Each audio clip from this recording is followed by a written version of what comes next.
अस्सलाम वालेकुम। मेरा नाम है मिर्ज़ा एहसान बेग। आप सब लोग कैसे हैं? खैरियत से हैं? तो ये वीडियो बड़ी इम्पोर्टेंट है, प्लीज़ सुनिएगा और अपनी फ़ीडबैक भी दीजिएगा। आज का जो हमारा टॉपिक है वो है जी महंगाई। बहुत ज़्यादा महंगाई हो गई है और महंगाई होती ही रहेगी, और उसकी बहुत सी वजूहात हैं कि अगर आप कुछ भी ना करें, आप अगर 5% लोग जो गवर्नमेंट में काम करते हैं, आप उनकी तनख्वाहों में 100 रुपया ही बढ़ा दें तो महंगाई का भूचाल आ जाता है। और हमारे मुल्क के अंदर IMF का चूँकि प्रेशर है, इसलिए पेट्रोल, यूटिलिटी बिल्स और लटरम पटरम में चार्जेस लगाए जाते हैं, नए टैक्स लगाए जाते हैं, जिसकी वजह से हमारे मुल्क में महंगाई हो गई है और गवर्नमेंट से बिल्कुल भी कंट्रोल नहीं आ रही। उनको समझ ही नहीं आ रहा कि क्या करना है और क्या नहीं करना। कोई विजन ही नहीं, क्योंकि कोई भी प्रोजेक्ट कंप्लीट करने के लिए 4 चीज़ें बहुत ज़रूरी होती हैं।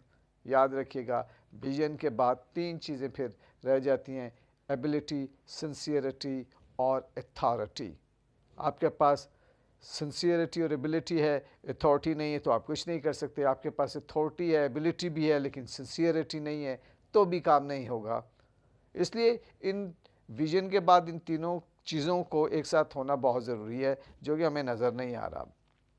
अब हमारे मुल्क के अंदर अजीब अजीब लोग बैठे हुए हैं, अजीब अजीब बातें करते हैं। पहले कहते थे जी महंगाई पुरानी गवर्नमेंट की वजह से हुई है, उसके बाद इन्होंने ये कहना शुरू कर दिया जी कोविड की वजह से हुई है। फिर इन्होंने ये कहना शुरू कर दिया जी बारिशें जो हैं वो वक्त पर नहीं हुई, उसकी वजह से फसलें कम हुई हैं तो महंगाई हुई है। फिर ये कहने लग गए जी हमें ये इम्पोर्ट सारी चीज़ें करनी है तो ये हमें महंगाई हो गई है। फिर इन्होंने कहा जी पेट्रोल की प्राइस जो बहुत ज़्यादा जा रही है ऊपर, इसलिए महंगाई हो रही है। अब ये कह रहे हैं कि हमने एनालाइज करके देख लिया, पाकिस्तान सबसे सस्ता मुल्क है। लोगों की चीखें निकल गई हैं।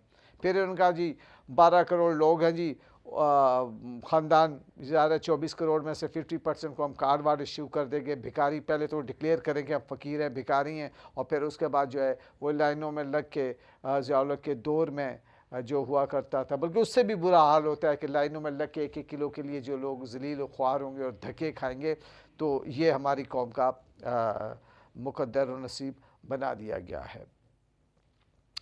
तो अब जब मैं कंपेयर करके देखता हूँ, हम माशाल्लाह 54 साल की ज़िंदगी गुजारने के बाद मुझे याद आता है कि मैं बहुत बचपन की कुछ चीज़ें इसी तरह ही हम राशन शॉप में जाते थे, और मुझे यकीन है और मैं पूरे यकीन के साथ कहता हूँ और पूरे होश आवाज़ में मैं था, ज़ियाउल हक का दौर था। 100 रुपये का नोट लेके जाते थे, उसमें 5 किलो डालडा घी का डब्बा आता था जी, 10 किलो चीनी आती थी, 5 किलो 10 किलो आटा और 5 किलो चीनी आती थी, और फिर भी कुछ पैसे बच जाते थे। और उस वक़्त अमरूद वाले, दूसरे ठेले वाले रेहड़ियाँ भी नहीं होती थी, साइडों में लोगों ने लगाया हुआ था और वो किराए के घर पे रहते थे और सबका गुजारा हो रहा था।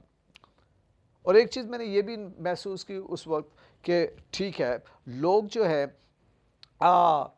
इतने वसाइल नहीं थे, इतनी सहूलतें नहीं थी, इतने मौक़े, इतनी अपॉर्चुनिटीज़ नहीं थी। आज से ज़्यादा गुर्बत थी, आज से कम सहूलतें थी, आज से कम मौक़े थे, लेकिन लोग इन तमाम कमियों के बावजूद भी इतने बदहाल, इतने परेशान नहीं थे जितना कि आज हैं। वो बहुत बेहतर थे इन तमाम कमियों के बावजूद। उसकी 2 ही वजह मेरी समझ में आती है। नंबर 1 वजह तो मुझे ये समझ में आती है कि लोगों का आपस में बहुत ही ज़बरदस्त प्यार मोहब्बत था। किसी भी खुशी और गमी के मौके पर लोग एक दूसरे का साथ देते थे। और ज़ियाउल हक के दौर में जब VIP कल्चर शुरू हुआ है और वहीं से चीज़ें ख़राब होना शुरू हुई हैं। आप देखें कि इस पाकिस्तान के अंदर अमीर कौन हुए, गिनते जाइएगा आप।